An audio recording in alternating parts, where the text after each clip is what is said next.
Baru-baru ni ada satu video viral guard dekat hospital cuba ambil rasuah daripada seorang influencer. At least you bayar saya sikit. At least kesian saya lah bagi RM10 macam. Influencer ni pergi dekat hospital dan dia parking dekat tempat yang tak boleh parking dekat tepi jalan lah.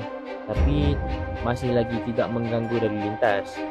Guard tu datang, dia marah-marah influencer tu, dia cakap, cik staff ke, boleh ke parking dekat sini?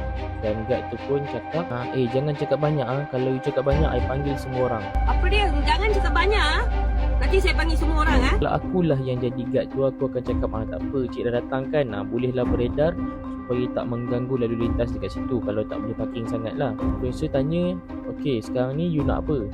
Guard tu cakap, kesian kat dia, bagilah dia dalam RM10 macam tu. Sebelum dia minta RM10 tu, dia macam ada pressure, takut-takutkan. Influencer tu cakap, tak boleh ni, rasuah ni. Guard tu macam mengalah dan dia